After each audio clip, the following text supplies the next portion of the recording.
ಮಾಡ್ತಿಲ್ಲ? ರೈತರದ್ದು ಅಷ್ಟೊಂದು ಬೇಡಿಕೆ ಇದ್ರೆ ಯಾಕೆ ಮಾಡ್ತಿಲ್ಲ? ಹೌದು ಸರ್, ಅವ್ರಿಗೆ ಕೊಡಕ್ಕೆ ಕಷ್ಟ ಐತ್ರಿ. ಈಗ ಅವ್ರ ಓಟಿಗಾಗಿ ಮಾರಾಟ ತೊಗೊಂಡಂಗ್ರಿ ಸರ್. ನಮ್ಮ ದುಡ್ಡು ತೊಗೊಂಡ ನಾವು ಅವ್ರಿಗೆ ಹಾಕೋದು ಓಟ್. ಈಗ ಅವರು ವ್ಯವಸ್ಥೆ ನಾವು ಟ್ಯಾಕ್ಸ್ ಕಟ್ತವ್ರೆ, ಅವ್ರಿಗೆ ನಾವು ರೊಕ್ಕ ಅವ್ರು ನಮ್ಗೆ ರೊಕ್ಕ ಕೊಡ್ತಾರೆ. ನಾವು ಸಿದ್ದರಾಮಯ್ಯ ಕೊಟ್ಟ, ಯಡಿಯೂರಪ್ಪ ಕೊಟ್ಟ, DKC ಕೊಟ್ಟ ಅಂತೇಳಿ ನಾವು ಅವ್ರಿಂದ ಬೆನ್ನತ್ತವ್ರಿ. ಅದನ್ನು ರೈತರು ಮಾಡಬಾರ್ದು ಸರ್.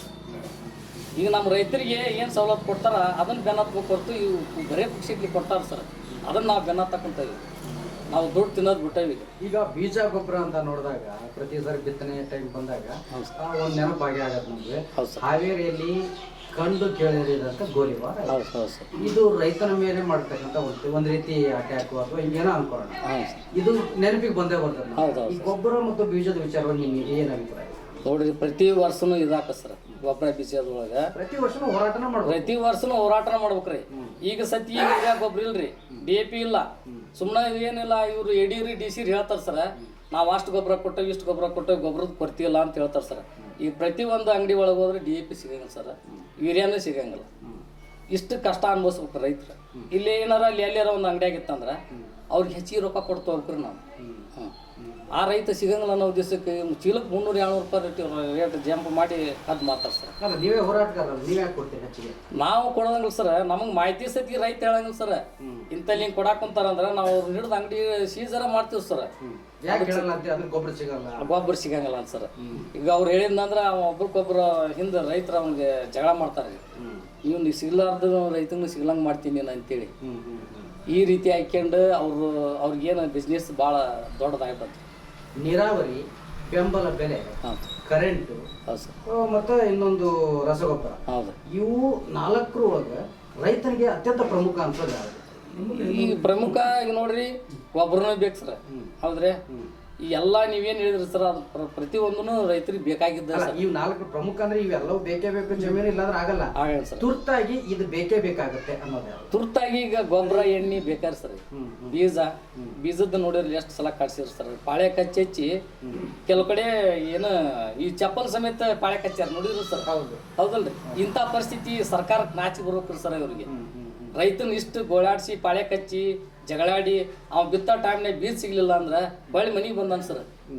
ಬಿತ್ತೋದು ಬಿಟ್ರಿ ಅವತ್ತು ಹದ ಏನು ಸಿಗ್ಲಿಲ್ಲ ಅಂದ್ರೆ ಮಳೆ ಮರ್ಸಿ ಬಿತ್ತಾಕೋದ್ರೆ ಹುಟ್ಟಂಗಿಲ್ಲ ಸರ್. ಅವ್ನು ಇವ್ರು ಸರ್ಕಾರದಾರ ನಮ್ಮ ಅರ್ಧ ಜೀವನ ಹಾಳು ಮಾಡ್ತಾರೆ ಸರ್ ರೈತರು. ಈಗ ರೈತರ ಜೀವನ ಜೊತೆ ರಾಜಕೀಯ ಹೆಂಗಿರ್ತೈತಿ? ಇಲ್ಲಿನ ಶಾಸಕರು ಯಾವ ರೀತಿ ಬೆಂಬಲವಾಗಿ ನಿಂತ್ಕೊಂಡಿದ್ದಾರೆ ರೈತರಿಗೆ ನಿಮ್ಮ ತಾಲೂಕಿನ ಅಷ್ಟ ನೋಡಿದ್ರೆ? ಹೌದು ಸರ್, ನಮ್ಮ ತಾಲೂಕಿನೊಳಗೆ ಅವರು ಯಾರು ಅಲ್ಲೇ ಬಾಯಿ ನಿಂತ್ಕೊಂಡಿಲ್ಲ ಸರ್. ಈಗಿನ ಶಾಸಕರು ಈಗಿಲ್ಲ ಸರ್.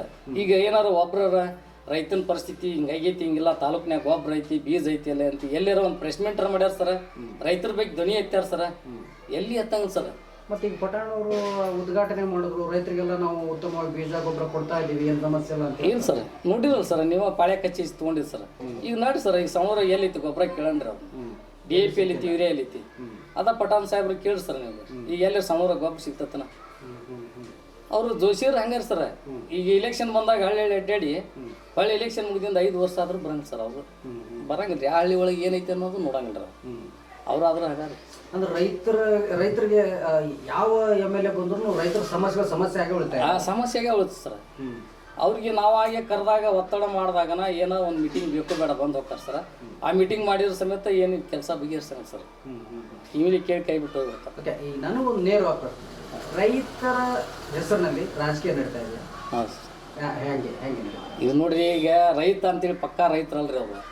ಕಾಂಗ್ರೆಸ್ನವ್ರು ಅದಾರ, BJP ಅದಾರ. ಶಾಲೆ ಹಾಕ್ಯಕ್ಕೆ ಬಂದು ನಿಲ್ತಾರೆ ಸರ್. ನಾವು ರೈತರ ಪರವಾಗಿ ಒಂದು ರೀತಿ ರೈತರಿಗೆ ಮೋಸ ಮಾಡ್ದಂಗೆ. ಹೌದು ಸರ್, ನಾವು ರೈತರ ಪರವಾಗಿ ಅಂತೀವಿ ಸರ್.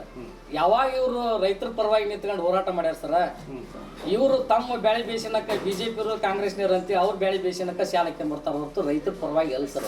ಮತ್ತೆ ಅವ್ರನ್ನ ಹೆಂಗೆ ಗುರುತಿಸ್ತೀರಿ ನೀವು?